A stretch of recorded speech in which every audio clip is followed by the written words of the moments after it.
Olá, gente, bom dia. Para quem não me conhece, sou Igor Santos, né? Sou músico, educador e integrante do grupo Resistência do Gueto, né? Idealizador do projeto Afro-Andina Pensamentos.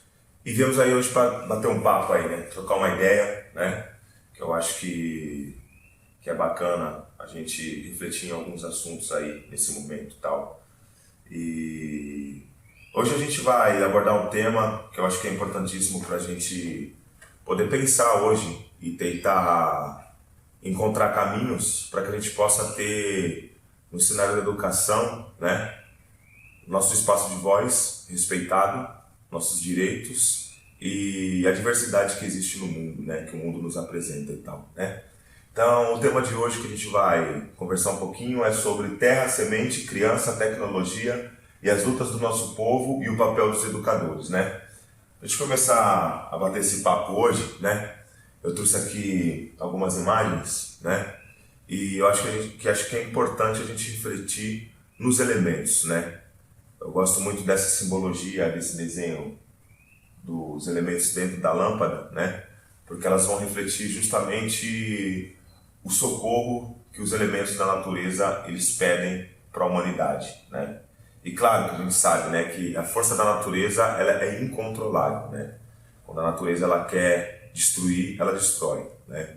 Então o ser humano não compreende muito essa questão, né, da importância que esses quatro elementos têm para a nossa existência, né? Então a gente vai falar desses quatro elementos que são terra, água, fogo e ar, né? Então, esses quatro elementos, eles são base para tudo que existe dentro do nosso planeta, né? Eu gosto sempre de acrescentar um quinto elemento que a gente fala, né, que é a energia cósmica, né? Ou essa energia que faz parte do universo, né? E que dá vida, que faz com que a vida aconteça aqui no nosso planeta, né? Então, acho sempre importante a gente, antes de começar a dialogar, trazer os elementos da natureza e quais são as coisas que eles nos apresentam, né? A necessidade que a gente tem desses quatro elementos, né? Toda a vida humana, né? Bom, da água, né? É aquilo que nos dá a vida, né? O fogo é aquilo que nos aquece, que nos traz criatividade, né? A terra é aquilo que é poderosa, né? Porque nos produz alimento para a gente, nós nos alimentamos daquilo que vem dela, né? E o ar é o que a gente respira, né? Oxigênio, a gente precisa do ar para poder respirar, né? Então, esses quatro elementos são uma base fundamental. Então, a gente vai falar um pouco sobre a terra, né? A terra, ela significa poder, né? Por quê? Porque a terra por si só, ela é muito poderosa, né? A terra tem a capacidade de, né, acolher tudo aquilo que está em cima dela, né? Ela que sustenta tudo isso, né? Então, nós somos sustentados pela terra, né? Um elemento que é, né? Um elemento que é essencial para a vida humana, né? Não sei nem se essa palavra seria mais certa para a gente estar utilizando agora, mas é um elemento que nos traz a vida, nos traz a vitalidade, né? E dentro das tradições mais antigas, né, que muitas delas hoje, graças à oralidade e graças a pessoas que conseguiram entender da importância que a terra tem para a nossa vida, né, trazem a tradição da mãe terra, da grande mãe, né, daquela que acolhe, daquela que tem o ventre, né, porque a terra é o ventre de tudo do planeta, né. É ela que brota, é ela que nasce, é ela que faz nascer, né? É ela que faz a transformação, né? E então ela é o ventre, né, da humanidade, e não só da humanidade, mas do planeta, né? E a Terra ela significa poder, né? Por que a Terra significa poder, né? Porque tem terra, tem comida, né? Então a maior briga dentro da humanidade é por questão de terra. E quando a gente vai falar isso, a gente vai pensar, né? Quando os povos começaram a viajar para outros continentes em busca de terra, né? Quando tinha mais ou menos 300 mil anos atrás, quando o ser humano se inicia na história da humanidade, nossa era Homo sapiens, como nós somos hoje, né? As pessoas precisavam se deslocar para outros lugares porque os seus territórios eram abalados por terremotos, por maremotos e tal. Então, eles precisavam migrar de lugares para poder achar uma terra fértil, uma terra boa e uma terra que proporcionasse a qualidade de vida e a sobrevivência daquelas pessoas, né? Então, ela é um elemento fundamental para as nossas vidas, né? Então, quando a gente fala de terra, a gente está falando de poder, né? Porque a terra, hoje em dia, é o que constrói o agronegócio, né? O agronegócio não existiria se não tivesse a terra, né? O agronegócio não existiria se a terra não estivesse presente, porque são os gados que se alimentam daquele capim que está na terra, né? Então ela é fundamental para a nossa vida, né? E um outro ponto que a gente acha muito importante também para a gente poder começar a refletir são as sementes, né? E o que as sementes representam para a nossa vida, para a nossa existência? As sementes, elas são aquilo que a gente planta. E quando a gente fala de semente, eu não preciso necessariamente falar da semente que é palpável, da semente que a gente põe na terra, né?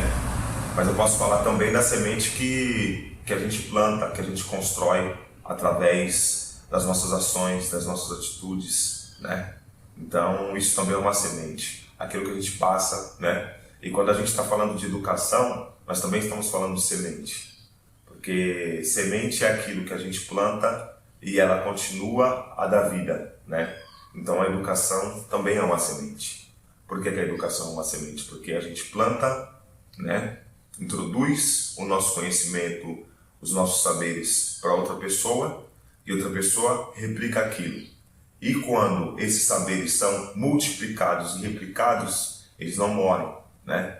Então isso vai trazer a nossa história da oralidade, que muitas coisas do nosso passado foram mantidas até os dias de hoje, porque a gente tem essa tradição da oralidade, né? Que é muito mais difícil de perder, né? A oralidade ela é muito complicada quando a gente fala sobre ela, porque a gente não sabe até que ponto, né, que nossas histórias não foram distorcidas, né? E isso também é uma justificativa que muitas pessoas falam para deslegitimar, né, a cultura da oralidade. Mas se a gente for parar para pensar, isso também pode ser feito na forma escrita, né? A gente pode distorcer as nossas histórias através da forma escrita, né? E a gente sabe que muito das nossas histórias elas foram distorcidas, né, por um projeto político, por uma estratégia política, né? Então a gente sabe disso. Então a gente acha que a semente é um ponto fundamental, não só aquela que a gente planta, né, para nos alimentarmos, para que a vida continue no nosso planeta, mas também para aquilo que nós plantamos em outras pessoas através das nossas ações e das nossas atitudes. Então a semente é algo indispensável nas nossas vidas, na existência da humanidade, do planeta e de todos os seres vivos, ok? Então a gente vai lá e a gente pensa na figura da criança. Vamos pensar nessa imagem da criança, né? E por que a criança é tão importante para todos nós, né? A gente fala que a criança, para a gente, ela é prioridade. E por que a criança é prioridade para a gente? Porque ela não tem a poluição mental que nós possuímos, né? A criança, ela vai trazer a pureza. Ela está na fase de descoberta, na fase de entender o que é o mundo, na fase de conhecer, né? E a educação tem um papel fundamental na vida da criança, na história da criança.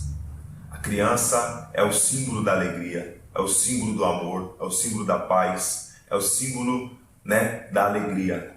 Então ela é prioridade, porque ela por si só já traz isso para dentro do ambiente onde ela está, né? E hoje a gente vê que cada vez menos a gente tem paciência com as nossas crianças, a gente tem menos tolerância com as nossas crianças e a gente tem menos diálogo com as nossas crianças, porque o tempo hoje ele é muito rápido, as coisas acontecem de forma muito rápida, né? A gente está dentro do momento da tecnologia digital, né? Onde a nossa comunicação ela se dá através dos meios digitais de comunicação. E a criança, ela vai sendo cada vez mais esquecida, né? Dentro disso tudo, né? Por quê? Porque se a gente não tem paciência com nós mesmos, né? A gente não vai ter paciência com o outro. E principalmente se o outro for uma criança, né? Então é muito difícil para as crianças viverem no mundo de hoje que nós estamos vivendo, né? Então a criança é uma figura central dentro dessa história nossa, dentro da nossa luta e dentro da educação também, eu acredito, né? E é muito doido porque quando a gente para pensar, né? Um dos maiores públicos consumidores hoje em dia, né? Nos dias de hoje, são as crianças, né? Para vocês terem ideia, há algum tempo atrás, o desenho da Galinha Pintadinha tinha mais de 2 bilhões de visualizações, né? Era uma das coisas mais vistas dentro da internet, né? E sendo que no Brasil, né, nós estamos no país aonde é um dos países no mundo que tem mais contato com a internet e redes sociais, né?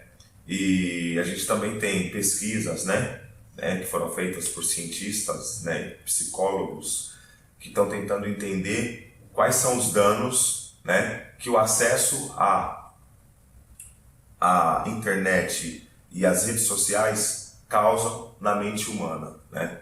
E uma coisa a gente já sabe, que eles atuam no mesmo lugar aonde, né, atua a cocaína ou crack no nosso cérebro, né? E estimulando o prazer pra gente, né? É por isso que a gente precisa dos likes, é por isso que a gente precisa dos views, é por isso que hoje a gente só valoriza aquilo que é like e aquilo que é view. Então, eu preciso, dentro dessa sociedade como eu enxergo, ter a mesma condição que aquelas pessoas que têm dentro dessas redes têm, certo? Porque isso me libera dopamina, isso me libera serotonina, isso me libera a sensação de prazer. E se meu cérebro não está em formação ainda, como o cérebro de uma criança que está em formação, que está em processo de formação, para ela isso é muito difícil. Então a gente fala que isso deveria ser um crime para as nossas crianças, né? Porque é a mesma coisa que a gente pegar cocaína e dar para os nossos filhos, entendeu?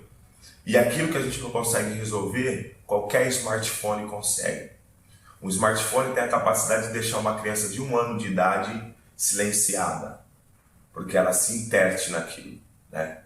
Então, a criança é um elemento fundamental para a gente pensar quais são os caminhos que a gente precisa discutir para poder saber aonde a gente vai com o nosso papel de educador, aonde que a gente vai chegar com o nosso papel de educador nesse momento, né? Então, falar sobre a criança não tem possibilidade nenhuma não falar da criança dentro da área da educação. Para a gente, elas são prioridade. E aí a gente vai falar de uma outra coisa que a gente acha que é muito bacana também, né? Para a gente pensar nesse cenário.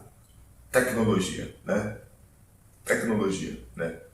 A tecnologia é algo fantástico, é algo incrível, né? É algo que nos coloca, né, com mais tranquilidade para caminhar no nosso dia a dia, né? Por exemplo, se a gente não tivesse luz elétrica, hoje a vida seria muito diferente, né? Porque a gente teria que ter encontrado outras formas de, né, como a vela, como a lamparina, como, né, todas essas coisas que a gente utilizava no passado, que os nossos mais velhos utilizavam, né? Só que por um outro lado, a tecnologia também ela pode ser muito perigosa, né? Porque tecnologia também é poder, né? Tecnologia é poder, tecnologia é vídeo, tecnologia é fotografia, tecnologia, né, é tudo aquilo que nos facilita, né, como seres humanos, para lidar com o nosso dia a dia, ok? Então, quando a gente fala de tecnologia, a gente vai falar também da agricultura, porque a agricultura também é uma tecnologia, né? É um método científico, né, estudado para entender quais são os melhores períodos do ano para plantar, né? Qual é o melhor estilo de terra que eu posso utilizar, né? Qual é o melhor, né, remédio para que eu possa utilizar nas plantas ou nos alimentos que eu vou, né, plantar, né? Então a gente está falando de tecnologia, né? E a tecnologia da agricultura para a gente foi um avanço na história da humanidade. Foi a partir desse momento que civilizações, aldeias e territórios começaram a aparecer na nossa história, né? Foi a partir desse momento, né, que com a junção da água, com a junção da semente, com a junção da tecnologia, nós tivemos possibilidades de hoje termos cidades, ok? Só que a tecnologia, por um lado ela é bom, mas por um outro lado também ela é muito complicada, né? Porque se a gente fala de educação, a gente também fala de tecnologia, né? Educação tecnológica, né? Só que se a gente não tem acesso, né, ao conhecimento tecnológico, né, é muito difícil para a gente conseguir avançar no cenário tecnológico, né? Então, a tecnologia, a gente vê que está muito distante da área da educação, né? E quando eu falo dessa área da educação, a gente está falando da educação das pessoas que vivem às margens da sociedade, a educação dos negros, dos indígenas, da classe trabalhadora, dos filhos da classe trabalhadora. Então, essa educação tecnológica, a gente também precisa discutir dentro dos espaços, porque nós estamos na era da tecnologia, principalmente quando se trata da tecnologia digital, né? A gente tem possibilidades de encaminhar nossa juventude, que tem uma criatividade imensa para poder apresentar para a gente, né? Para as crianças que têm uma visão incrível, atemporal, né? Para a gente poder dialogar com eles, porque eles estão prontos para receber esse tipo de educação e a gente ainda não tem projetos que falem sobre isso. Então é um dos pontos que também é fundamental para a nossa evolução e para que a gente possa crescer como pessoas melhores para esse planeta. Deixa eu falar de uma outra coisa também que é muito importante, né? A água, né? E por que a água? Por que a água? Porque a água, ela é o elemento que nos permite de estar aqui. A água é o elemento que permite a nossa existência. Sem água não há vida. Sem água não há nada. Nada vive sem água. Eu sempre procuro dizer uma coisa, né? Quando as pessoas procuram falar de dinheiro para mim. E eu sempre falo que eu sou o homem mais rico do mundo e mais feliz do mundo. Porque eu tenho tudo aquilo que eu preciso. E tenho tudo aquilo que o dinheiro não pode comprar. Quando eu tiver aquilo que o dinheiro pode comprar, certo? Eu não sou um cara milionário, certo? Porque o que ele não compra, se eu não tiver, eu não tenho nada. Se eu não tiver família, se eu não tiver água, se eu não tiver terra, se eu não tiver ar, se eu não tiver liberdade, se eu não tiver direito, se eu não tiver um monte de elementos, isso jamais me fará uma pessoa milionária, né? Porque o fato de ser milionário vai muito além do dinheiro. E é isso que a gente fala sobre a questão da água. A água significa riqueza, a água significa poder. A água é um dos elementos que são fundamentais para a existência da humanidade no nosso planeta, né? Então a água é muito importante que a gente converse e dialogue sobre ela no cenário da educação, né? Porque quando eu estou falando de água, eu estou falando de vida. Quando estamos falando de água, estamos falando de continuidade da nossa existência. Quando estamos falando de água, estamos falando de poder, ok? Uma garrafa de água no meio de um deserto, se tiver um bilionário lá para comprar uma garrafa de 1 litro de água e ele tiver uma semana sem tomar nada de água, ele dá tudo que tem por uma garrafa de água. E a gente vê a nossa educação ambiental sendo cada vez mais distante, né? Está cada vez mais distante, mas a gente sabe que também tem pessoas que estão lutando, que estão na luta pela vida. Muitas pessoas têm a consciência dessa problemática que nós estamos enfrentando nesse momento, né? Vendo os nossos rios, os nossos mares sendo destruídos, sendo poluídos, sendo massacrados. E se a gente não falar sobre isso no cenário da educação, a gente não pode esperar por um mundo melhor, né? Porque as crianças que são prioridades para a gente são aqueles que vão dar continuidade para aquilo que nós estamos plantando agora, ok? Então, se a gente plantar aquilo que não é interessante para a existência da vida, a gente está contribuindo para que nosso planeta nos abandone futuramente. E se não nos abandonar, pode abandonar nossos netos, nossos bisnetos, nossos tataranetos. Então a gente precisa discutir sobre isso. Outro ponto. E outra coisa que a gente acha muito importante para falar no cenário da educação: território. Território. O que o território significa? O que o território representa?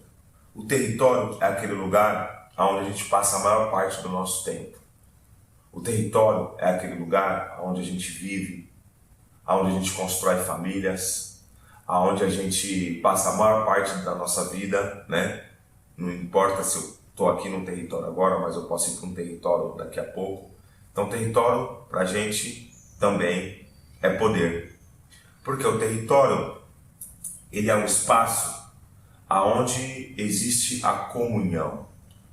O território é um espaço onde existe a troca de saberes, né? Então, o território, a gente visualiza que é um lugar fundamental também para trabalhar a educação. Quando a gente começa a entender a comunidade que a gente vive, o lugar que a gente vive, isso tanto dentro do cenário urbano, do cenário rural, ou das populações ribeirinhas, indígenas e quilombolas, né?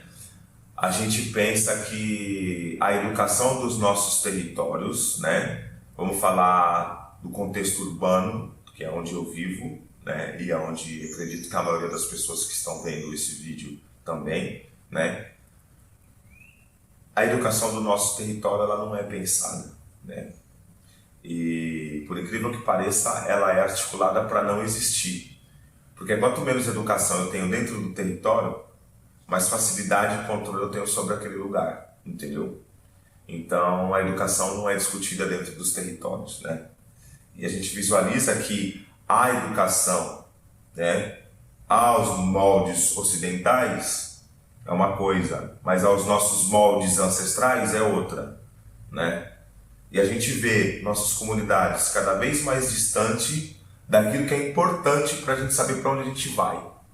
Porque se eu não sei de onde eu venho, jamais eu vou saber para onde eu vou, porque eu vou para qualquer lugar, eu não tenho história, eu não sei qual que é a minha origem, eu não sei qual que é a minha raiz. E os territórios estão aí para isso, para que a gente possa discutir sobre essas questões. Então a gente precisa pensar em educação dentro dos territórios.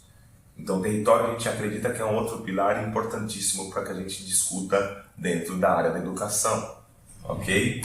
E depois a gente vai falar sobre a origem, né? O que é a origem? Qual a origem?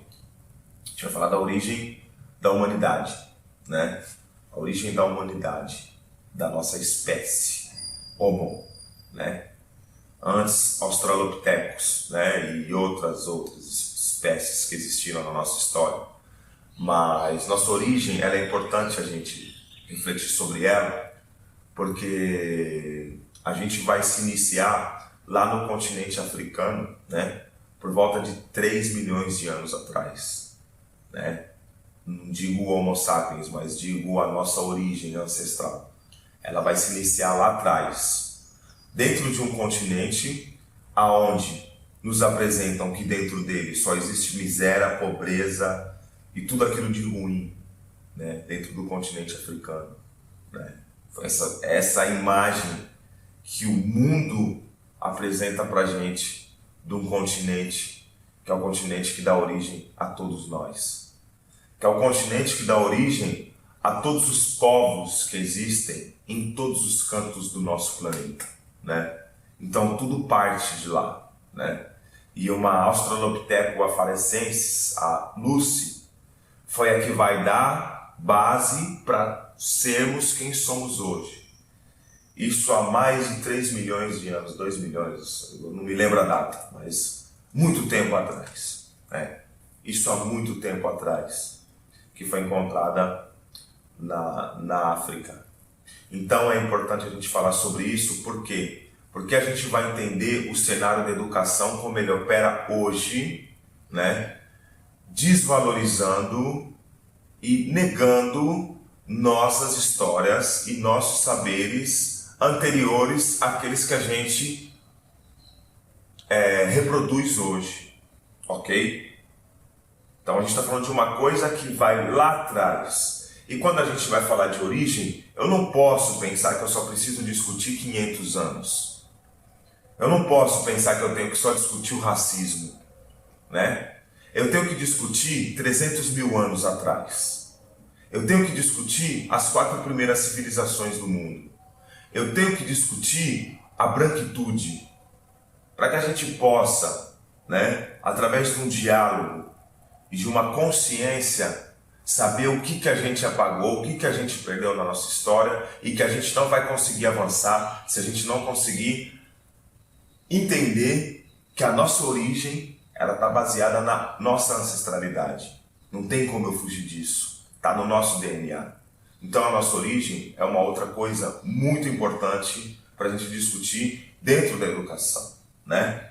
E uma outra coisa que a gente acha muito importante também para falar dentro da educação, que são coisas que a gente vê, que a gente sabe que não são, né, dialogadas, né, no ensino fundamental. E isso aqui são coisas que a gente precisava discutir no ensino fundamental, no prézinho, né, nos primeiros, na iniciação, né, educacional das crianças, ok? Na iniciação educacional das crianças, do berçário, do prézinho, que é África e Ásia, né? África e Ásia. Por que a gente precisa falar sobre isso na área da educação? África e Ásia. Porque a gente vê que nos dias de hoje, ainda infelizmente, né, com esse formato que a gente tem, educacional, né, eles não nos apresentam as nossas histórias, né? Eu não posso me basear só naquilo que chegou depois dessas 2 histórias que a gente precisa entender, né? De África e Ásia. Por quê? Porque a humanidade surge na África, né? E as 4 primeiras civilizações do mundo vão surgir nos continentes africanos e asiático, né? Eu já fiz um vídeo falando sobre isso, né? Sobre minha pesquisa da população preta da Índia, mas só para vocês terem uma ideia do que eu vou falar, do que eu já falei, mas só para a gente ter uma ideia do que eu estou falando, é porque a gente vai falar de China, Egito, Mesopotâmia e Índia. São as 4 primeiras civilizações do mundo, né? Que vão dar base para as civilizações greco-romana, né? Que vão dar base para o pensamento filosófico europeu, para Platão, para Aristóteles, né? A gente sabe que a escrita não começa na Europa, a escrita começa no continente asiático. No continente africano a gente não sabe porque a gente não tem muitos indícios disso, né? Mas a gente sabe que a escrita começa na Mesopotâmia, começa na Índia, né? Então a gente precisa discutir esses 2 continentes. Porque quando eu nego a Ásia e a África, eu nego a minha própria história. Eu nego, sabe, a minha própria realidade. A realidade dessa humanidade que a gente tem, né? Porque é muito mais fácil, né, eu usar métodos que a gente vai falar, né, pelo pensamento lógico, né, racional e lógico, né, que essa filosofia ocidental traz, né? Mas isso não quer dizer que a oralidade africana e asiática não é lógica, não é racional. Que os Vedas indianos não são lógicos, não são racionais, porque eles são baseados em mantras, né? Então a gente precisa discutir sobre isso.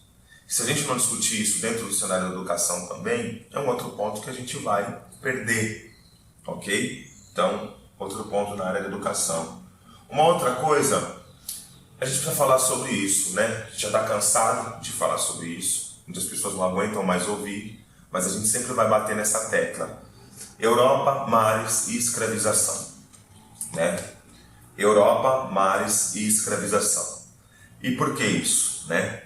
Porque a gente precisa também entender como que a Europa do tamanho que ela tem, né? E 5 países na história do plano da humanidade, né? invadiram, mataram, catequizaram, estupraram, fizeram umas milhares de atrocidades com mais de 180 países que existem no mundo. Se no mundo a gente tem 195 países, vocês já pararam para pensar numa coisa dessa? Como que seria? Como é doido? A gente está aqui num espaço que chama Instituto ICC, Instituto Cristóvão Colombo, né? Para quem não sabe, Cristóvão Colombo foi um dos responsáveis, né, pelo genocídio das Américas, né? Pelo extermínio de milhares de indígenas, de milhares de povos originários, de milhares de africanos, né?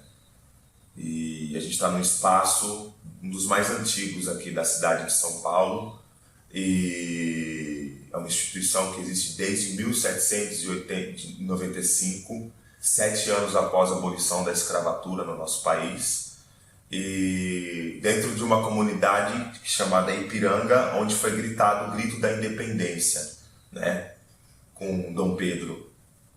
E a gente também está atuando com a molecada que pertence à comunidade do Heliópolis, né, a maior comunidade da cidade de São Paulo, né, uma comunidade preta e indígena, né? Então a gente está nesse ambiente.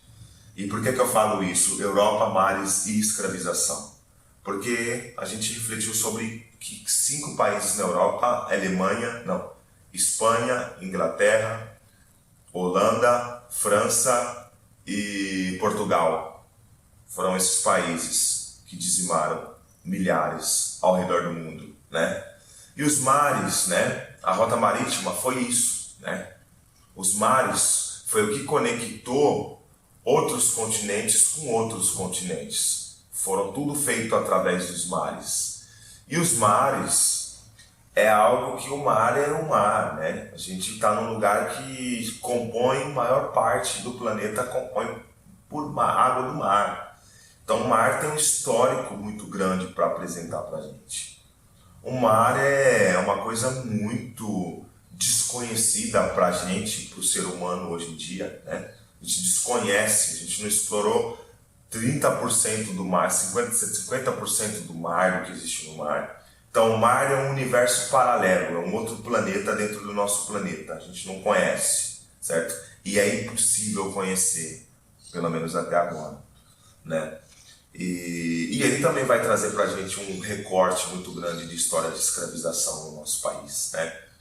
Ele vai trazer um recorte muito grande de história de escravização, né?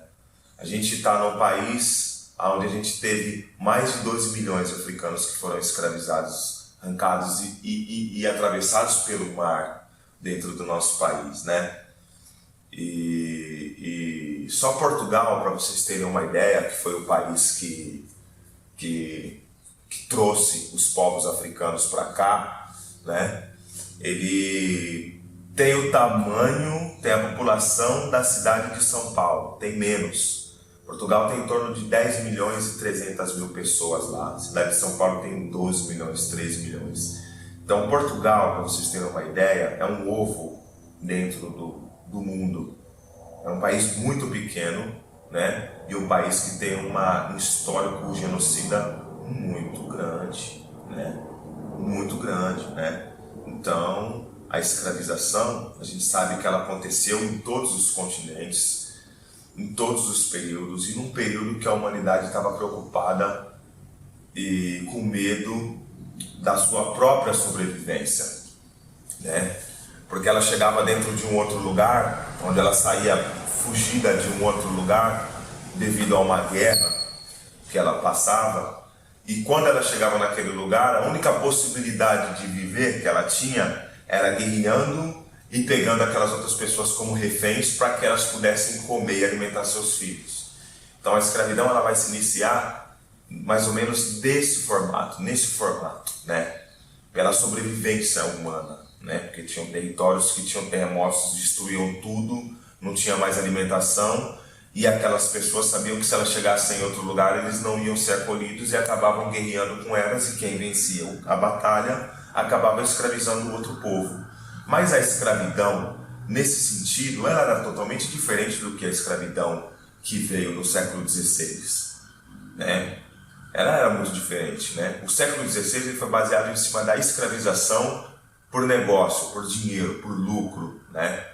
Então, chegavam no continente africano ou no continente asiático, enganavam as pessoas, davam coisas e pediam para que levassem pessoas para outros lugares. E lá eles escravizavam essas pessoas. Então, né, eu não vou esticar aqui sobre o assunto de escravidão nesse vídeo, porque eu já falei isso em diversos, mas é isso. Se a gente não, dentro da nossa área de educação, a gente não falar sobre isso, também a gente não vai avançar. Se no cenário da educação não tiver isso, né, esquece a educação. Eu não vou participar mais disso. Não vou fazer parte mais da educação, porque isso para a gente, dentro da visão que a gente tem, não é educação. Isso é opressão.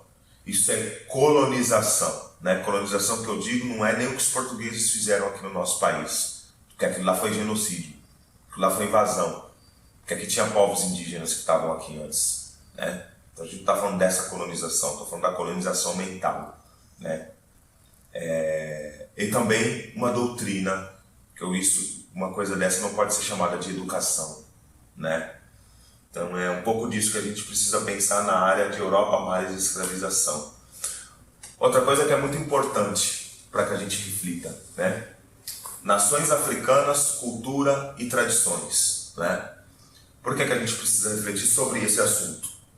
Quando a gente fala sobre nações africanas, cultura e tradições, a gente está falando de um continente, a gente não está falando de um país, porque a África é um continente, um dos continentes mais populacionais do mundo, onde existe um número de pessoas muito grande e que compõe 54 países, né? Então, existe uma diversidade muito grande dentro do continente africano. Existem culturas e tradições muito diferentes dentro do continente africano. Dentro do continente africano existem milhares de povos indígenas. Então, o continente africano é um mistério para nós, para todos nós, né? Então, quando a gente fala de nações, né, a gente teve várias famílias que chegaram aqui no nosso país, né? A gente teve as famílias Congo-Angola, de origem Bantu. Nós tivemos as famílias nigerianas, Yorubá, do Benin, da Nigéria. A gente teve as famílias Jeje, né, da tradição, né, de outros lugares também. Então a gente teve diversas famílias que chegaram aqui no nosso país, né? E essas famílias foram misturadas e colocadas dentro de um lugar onde elas eram consideradas como uma única família, né?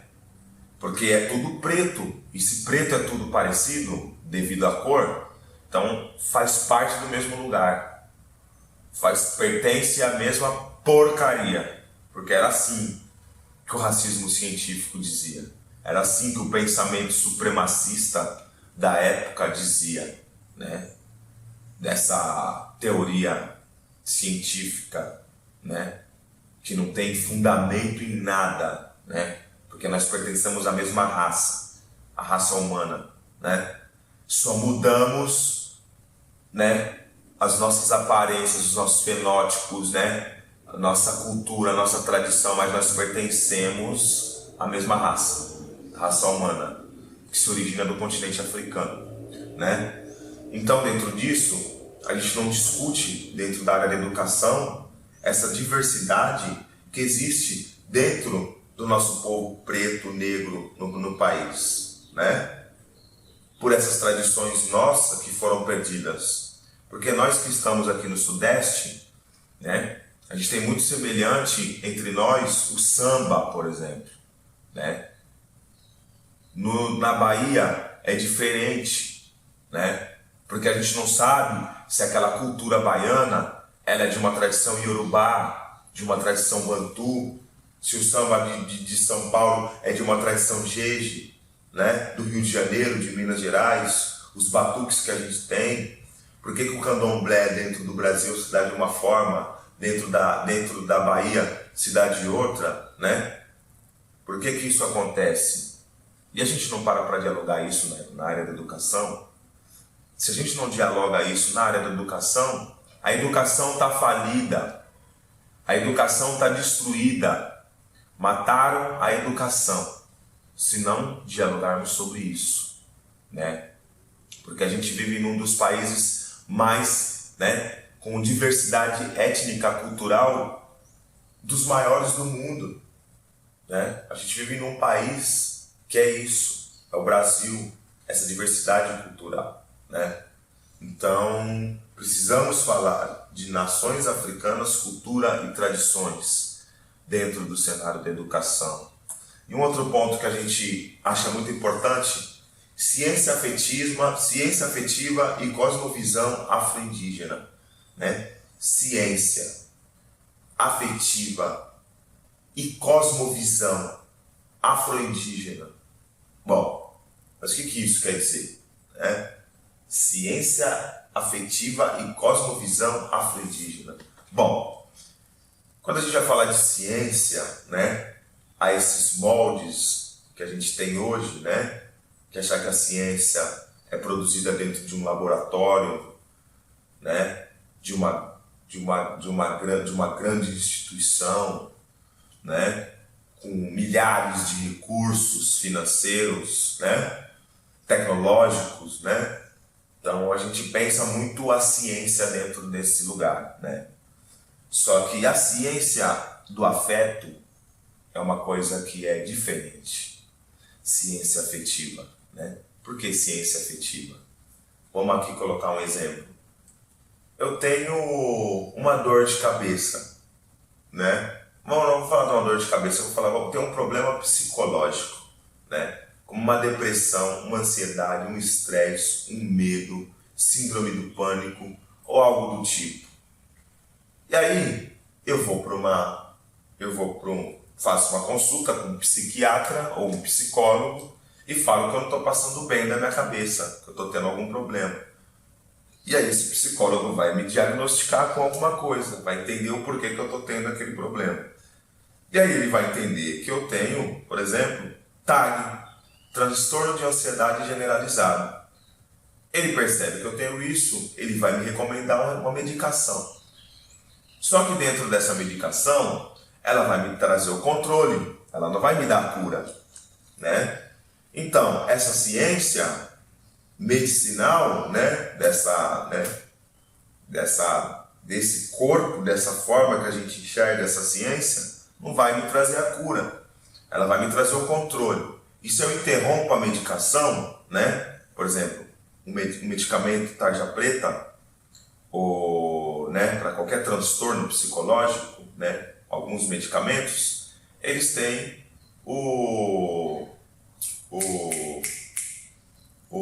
se você interrompe a medicação, você pode cometer um suicídio, porque isso está escrito na bula, né, que é um dos efeitos colaterais da medicação, o suicídio.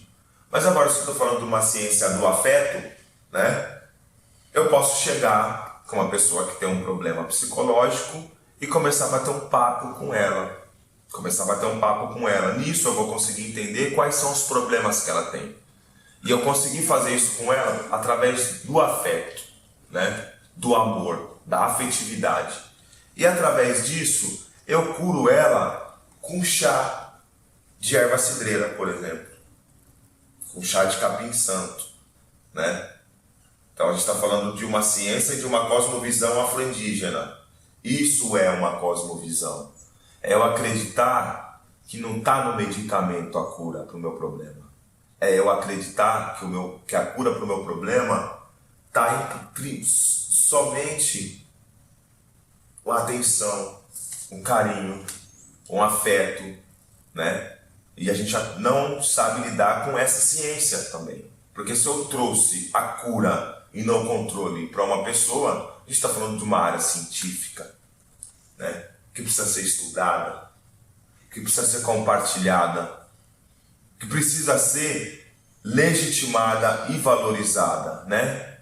Quando eu falo da medicina com as plantas, quando eu falo da medicina com os incensos, com as defumações, com as orações, com as rezas, né? Com a alimentação, com os banhos, né? Então a gente está falando de uma ciência do afeto, aonde eu me relaciono com a natureza, aonde eu me relaciono com o outro, aonde a gente se cura coletivamente, porque quando a gente vai num território que tem uma cosmovisão africana ou indígena, o índice de depressão é muito menor, o índice de ansiedade é muito menor, o índice de suicídio é muito menor. A gente pega algumas coisas que acontecem, como o suicídio coletivo dos Kaiowá, por exemplo, dos Guarani Kaiowá, né? Mas ali foi um suicídio que é mais voltado para a vida. A gente não pode querer enxergar com os nossos olhos racistas, né? Por que aqueles indígenas se suicidaram? É outro código.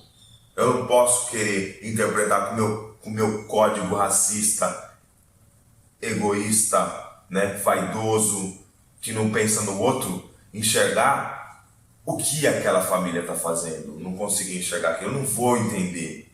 Eu não vou entender quando eu falo, quando tem etnias que praticam etnocídio, infanticídio. Eu não posso colocar uma etnia que eu desconheço como infanticídio quando eles enterram um filho que eles acreditam que eles não vão conseguir tratar. Um filho que tem um problema muito sério, um problema psicológico, um problema de andar, sabe? É outra cultura, é outro código. Eu não posso enxergar isso e fazer uma leitura do meu jeito de ver o mundo, do meu jeito hipócrita de ver o mundo. Eu não posso fazer isso. Então isso a gente precisa discutir no cenário da educação. Porque se a gente não discutir ciência afetiva e cosmovisão afro-indígena, né, a gente vai fazer tudo errado, né? A gente vai fazer tudo errado.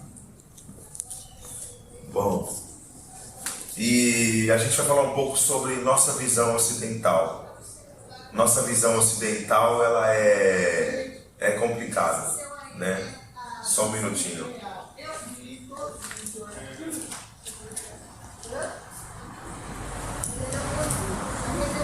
Nossa visão ocidental, né, é muito complicada. Nossa visão ocidental, ela é machista. Nossa visão ocidental, ela é racista. Nossa visão ocidental, ela é LGBTQI-fóbica. Nossa visão ocidental é individual, não é coletiva. E falo isso, por que eu falo isso? Porque a gente vem de uma tradição Ubuntu, né? Somos porque somos. Eu vivo porque você vive. Eu existo porque você existe. Eu não posso existir sozinho. Eu não posso existir tentando transferir tudo que eu estou sentindo no meu emocional, no meu sentimental, para o meu mental. Eu não posso tentar colocar lógica naquilo que não é lógico, né? Eu não posso fazer isso, porque tem acessos que são feitos só pelo sentimental, só pelo emocional. Tem coisas que não dá para ser feita pelo racional. A gente não consegue processar o que nosso coração está sentindo, porque se a gente conseguisse fazer isso, a gente controlava qualquer doença nossa, não é? Não é assim? A gente controlaria qualquer tipo de doença nossa, ok? A gente controlaria as emoções que a gente sente com o racional. Não, eu falo, quero que minha mente pare, meu coração de doer agora, nesse momento. Então para, coração. Sentimento, parei.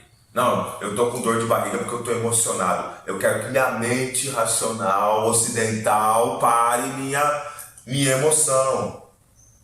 Que pare isso, mas não para, porque isso, nós somos um corpo, nós somos um ser que trabalha todas essas áreas, né?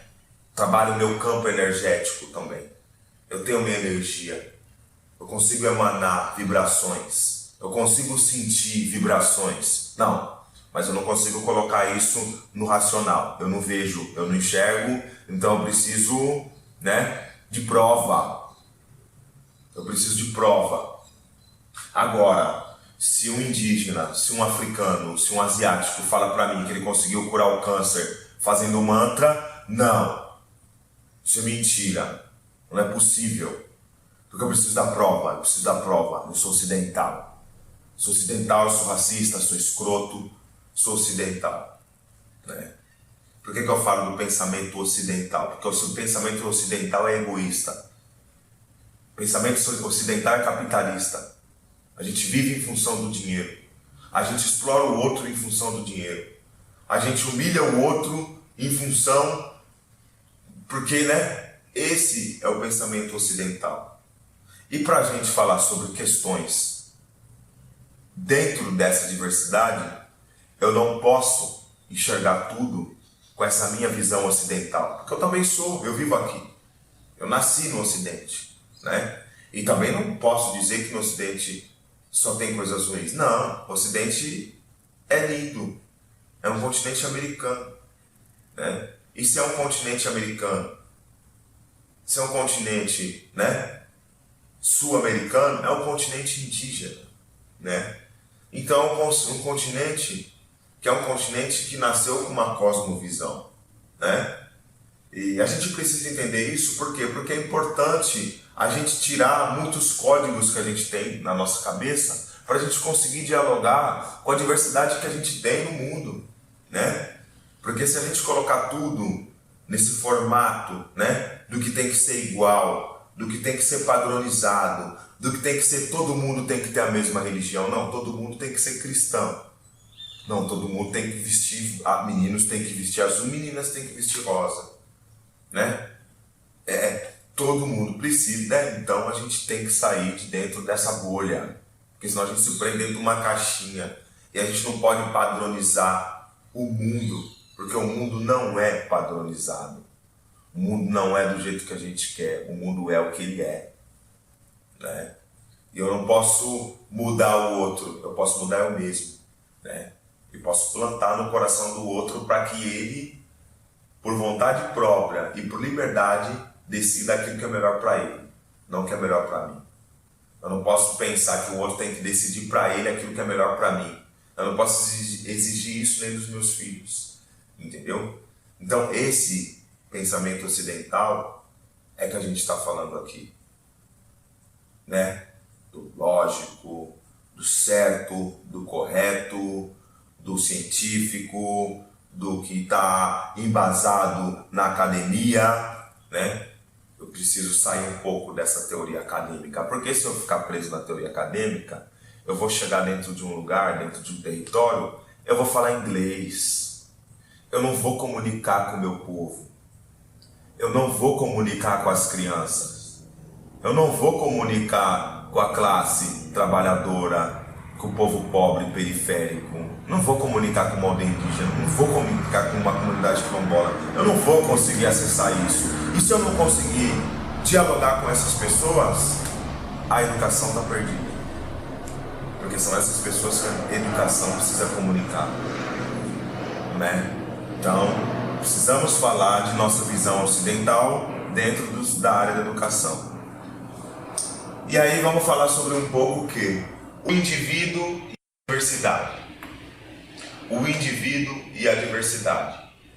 É muito importante a gente falar do indivíduo, que somos cada um de nós, um ser individual que pensa, que tem seus sentimentos, que tem, né, seus problemas, que tem suas alegrias, que tem suas emoções. Somos um ser individual, eu sou um ser individual, eu sou eu, né, que tenho que seguir minha trajetória aqui nessa existência, não é verdade? Mas ao meu redor existem outras pessoas, existem outros indivíduos que carregam também seu próprio ponto de vista, sua própria visão sobre o mundo, né? Sua percepção, né, da vida, né? Então somos seres individuais, né?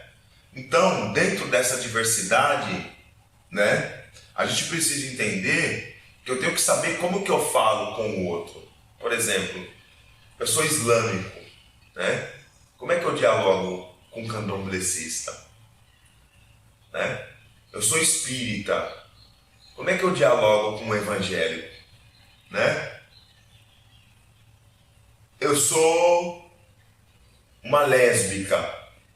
Como é que eu dialogo com cis? né? Então a gente para pensar e refletir nisso, né? E a gente está diante das crianças que estão mais conectadas na internet no mundo, né? A gente está diante das crianças que por si só já convivem com essa diversidade, dialogam com essa diversidade, estão no tempo dessa diversidade, dessas pautas sobre a diversidade. Então, se eu não sei dialogar e respeito as diversidades, eu não estou preparado para estar dentro do cenário da educação. Eu não posso. Eu não sou um educador se eu não tiver essa visão, se eu não tiver esses cuidados, né? Porque a gente vive numa sociedade racista, extremamente racista, que liga tudo aquilo que é de preto ou que é de indígena com o capeta, com o demônio, com Satanás, né? Colocaram a figura de Exu como Satanás, né? Então, e por que isso acontece? Porque existe uma política de apagamento das nossas histórias. E é importante a gente falar isso no cenário da educação, porque a gente não está falando aqui que o conhecimento ocidental não tem que ser respeitado, não tem que ser validado, não tem que estar dentro das academias. Que tem pensamentos importantíssimos, tem pensadores que fizeram transformação na nossa história. A ciência ocidental mudou muita coisa. A tecnologia ocidental mudou muita coisa na história da humanidade. O pensamento ocidental mudou muita coisa na história da humanidade. Mas o pensamento africano, asiático, também americano, também mudaram muita coisa na história da humanidade. E a gente precisa reconhecer isso. A gente precisa reconhecer isso, porque se a gente não reconhecer isso dentro da diversidade que o mundo nos apresenta, a educação falhou.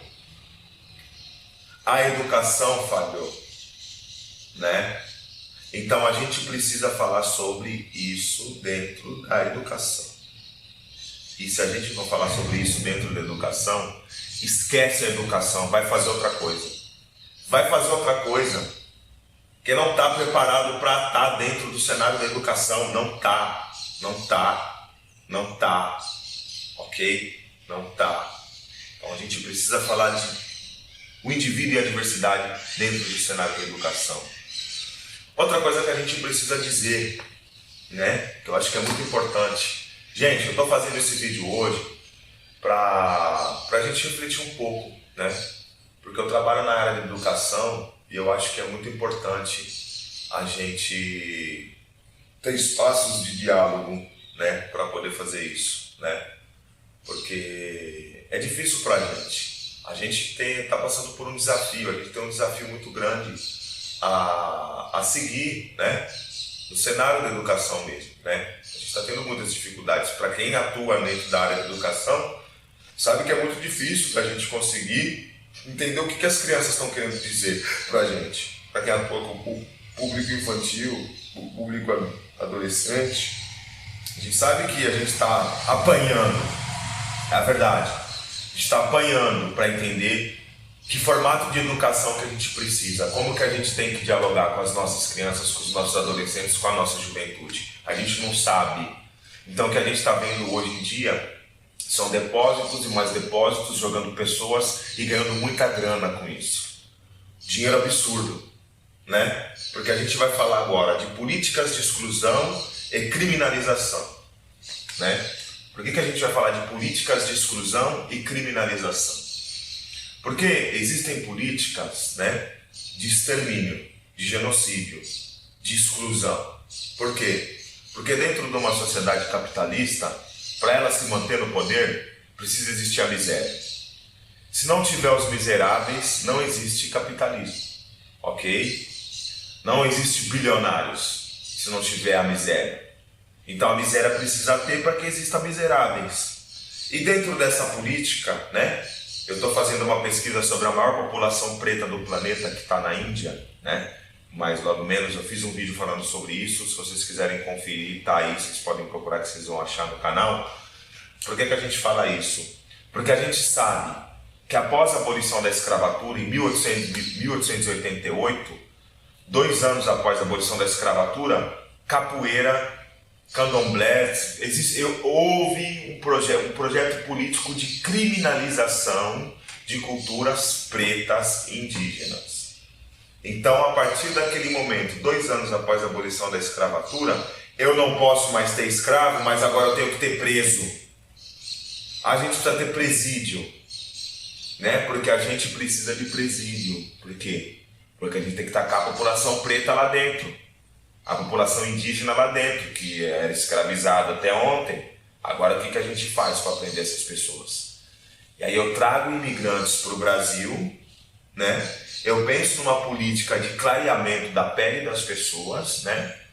E uma política de exclusão e de genocídio para aqueles que eram escravizados, né? E isso tem que ser... Olá, pode entrar.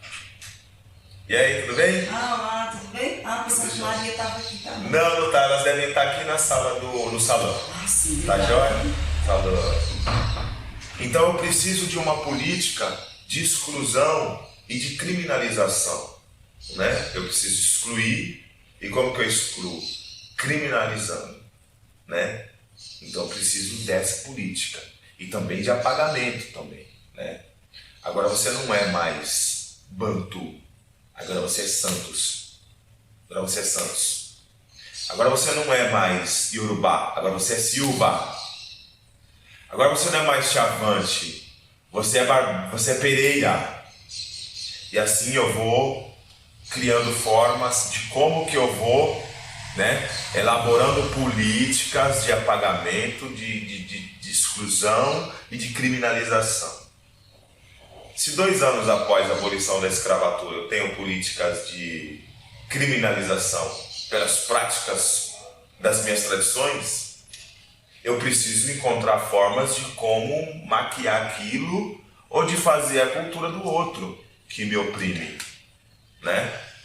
Então, isso é importante a gente discutir na área da educação, porque a gente vai, quem trabalha com educação, com pessoas que vivem na periferia, que vivem em favelas, em ocupações, que compõem com a população negra, com a população indígena, a gente precisa saber como que a gente dialoga essa política de exclusão.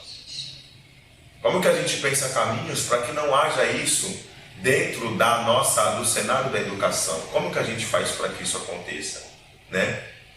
Como que a gente faz que para esse projeto de lei, da Lei 10.639 e 11.695, sejam respeitados, sejam legitimados, sejam validados dentro das instituições de ensino, das instituições de educação, dos campos educacionais? Como é que eu faço isso, né? Então é importante eu pensar nisso, como eu faço, né?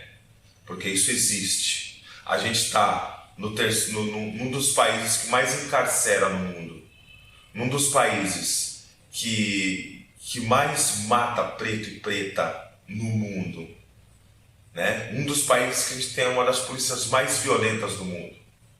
E essa molecada que a gente atua no cenário da educação são esses que são excluídos e são criminalizados, que são forjados. Então como é que a gente conversa sobre isso com eles, né? Então é interessante a gente pensar sobre esses assuntos dentro do cenário da educação. E aí agora vamos falar aqui numa coisa que a gente precisa refletir. Papel dos educadores no contexto atual, crianças e juventude, né? Então, gente, esse bate-papo, deixa eu ver quanto tempo a gente levou para fazer isso. Eu acho que estourou um pouquinho o tempo, né? Mas deu 1h04, como eu estava estimando aqui, porque eu não quis fazer um vídeo tão prolongado para a gente não esticar tanto aqui, né?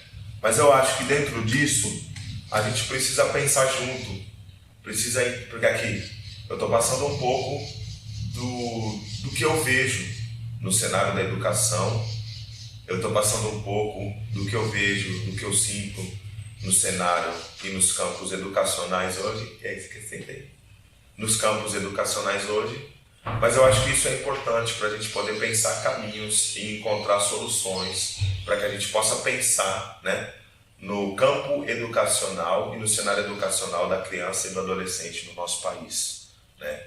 Porque educação é o pilar, educação é a base, educação é aquilo que vai nos levar para um caminho melhor, para um mundo mais legal, para um mundo mais tranquilo, para um mundo mais justo, para um mundo com menos desigualdade, para um mundo com menos intolerância, para um mundo com mais compreensão e respeito à diversidade, né? Que não pensemos mais como ocidentais individualistas que achar que aquilo que eu penso tem que ser igual ao que você pensa, que aquilo que eu visto tem que ser igual àquilo que você veste, que aquilo que eu escuto tem que ser igual àquilo que você escuta, né? Então a gente precisa adentrar dentro desse cenário cosmológico, dessa visão, né, afro-indígena, que senão a gente não tem base para falar sobre educação e sobre conhecimento dentro do cenário que a gente vive, ok? Então é isso, gente, muito obrigado, quero agradecer a todas e todos e tamo junto, valeu, é nóis. E aí, meninas, tudo bem? Ah, beleza, e aí? Tudo já lá? Ah, aproveitei e falei.